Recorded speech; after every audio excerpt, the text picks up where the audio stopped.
13-cü sual. Elektron cədvəlin fraqmenti verilmişdir. A6 xanasına bərabərdir dollar C5 üstəgəl D dollar 4 düsturunu yazdılar. Bundan sonra A6 xanası B3 xanasına köçürüldü. B3 xanasında hansı ədəd görünəcək?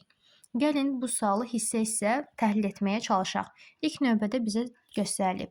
A6 xanasına bu düstur qeyd olunub. Deməli, burada bir ədəd qarışıq istinad və digər başqa bir istinad mövcuddur. Qarışıq istinad. Burada deməli dollar C və dollar 4 dəyişilməyəcək. Əgər A-ya burada 6 hissəsinə 5 hissəsi uyğundursa, bizdə isə 3 xanasına köçürülür.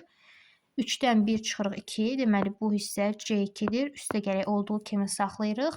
A-ya D uyğundursa B-yə, A-dan D-yə qədər B və C hərfləri var. B-dən 2 hərf sonra isə C, D, Y hərfidir. Deməli burada Y 4-dür. İndi isə gəlin hesablayaq. C2-nin qiyməti bizdə 100-dür. Y4-ün qiyməti isə 600-dür. 100 üstəgəl 600 bizə cavabı 700 olaraq göstərir. İndi isə 14-cü sualı tanış olaq. Bu bölmənin sonuncu sualıdır. Elektron cədvəldə sum B2, B4 düsturunun qiyməti 18-ə, sum B4, B6 düsturunun qiyməti isə 14-ə bərabərdir. Average B2, B6 düsturunun qiyməti 5 isə B4 xanasının qiyməti nəyə bərabər olacaq? İlk növbədə burada baxda görürük ki, B4 qiyməti 2 dəfə hesablanıb. Elə bizə B4-ün qiymətini soruşur.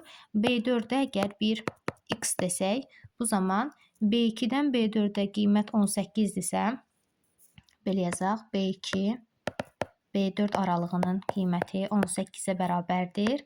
B4, B6 aralığının qiyməti isə bizdə göstərilib 14. Ümumi ədədi orta isə B2, B6 xanası 5-dir. 5-i 5-ə vururuq 25. Bu iki hissənin qiymətini cəmlədikdə 32 tapırıq. 32-dən 25-i çıxdıqda cavab 7 alınır. Hansı ki bu 7 B4-ün qiymətdir.